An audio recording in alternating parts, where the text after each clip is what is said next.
மாண்புமிகு தமிழக முதல்வர் அவர்கள் முன்னெடுத்த நிகழ்ச்சி தான் இந்த நிகழ்வு. பழனி முருகர் மாநாட்டை பொறுத்தளவில் நான் நேற்றைக்கு பத்திரிகையாளரிடம் சொன்னதைப் போல ஆன்மீகமும் தமிழும் இரண்டர கலந்த ஒரு ஆட்சி இந்த ஆட்சி. தமிழ் கடவுள் தான் முருகன் என்று போற்றப்படுபவர். அவருக்கு ஒரு மாநாட்டை சிறப்போடு நடத்தி கொண்டிருக்கின்றோம். முதல்வருடைய பரிபூர்ண வாழ்த்துக்கள் ஆசிக்கள் நிச்சயமாக அந்த மாநாட்டிற்கு இருக்கும். அவருடைய பணிச்சுமையை பொறுத்து நிகழ்ச்சிக்கு கலந்து கொள்வதா இல்லையா என்பதை அவர்தான் முடிவெடுப்பார். நிச்சயம் அவருடைய பங்களிப்பு இந்த முத்தமிழ் முருகர் மாநாட்டிலே இருக்கும். ஒவ்வொரு அசைவுகளையும் அவருடைய உத்தரவு பெற்றே அவருடைய அனுமதியை பெற்றே நடந்து கொண்டிருக்கின்றது. அரசின் சார்பில் கூட இந்த அனைத்துலக முருகர் பக்தர் மாநாட்டிற்கு நிதி வழங்குவதற்கும் முதல்வர் ஒப்புதல் அளித்திருக்கின்றார். அந்த வகையில் பழனி மாநாடு என்பது மாண்புமிகு தமிழக முதல்வர் அவர்கள் வார்த்தெடுத்த பல்பல நிகழ்வுகளில் அந்த நிகழ்வும் ஆன்மீக நிகழ்வும் ஒன்று. நிச்சயமாக இது உலகம் போற்றுகின்ற வகையில் வரலாற்றில் பதிவு செய்கின்ற வகையில் இந்த மாநாடு அமையும். அந்த மாநாட்டிற்குண்டான அனைத்து ஏற்பாடுகளையும் தினம் தினம் தொடர்ந்து ஆய்வுக் கூட்டங்களை நடத்தி நேர்த்தியோடு மாநாடு நடத்துவதற்குண்டான அனைத்து பணிகளையும் திட்டமிட்டிருக்கின்றோம்.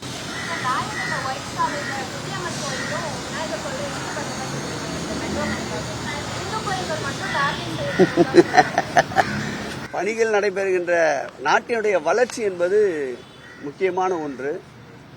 தவிர்க்கவே முடியாத சூழ்நிலை இருக்கின்ற போதுதான் இப்படிப்பட்ட நிகழ்வுகளுக்கு செல்ல வேண்டிய சூழ்நிலை இருக்கின்றது. நிச்சயமாக அப்படி ஒரு நிலை ஏற்படுகின்ற பொழுது மாற்று ஏற்பாடுகளை குறித்தும் முழுமையாக மெட்ரோ ஆய்வு செய்கின்றது. மாற்று ஏற்பாடு இருக்கின்ற சூழ்நிலையில் நிச்சயமாக எந்த கோயில்களும் அகற்றப்படாது.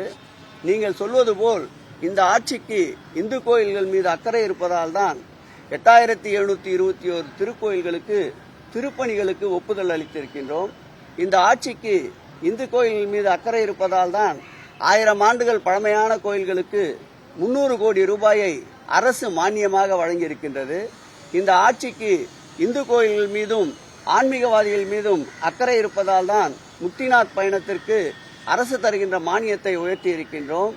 மானசேவர் திருக்கோயிலுக்கு செல்பவர்களுக்கு அரசு தருகின்ற மானியத்தை உயர்த்தி இருக்கின்றோம்.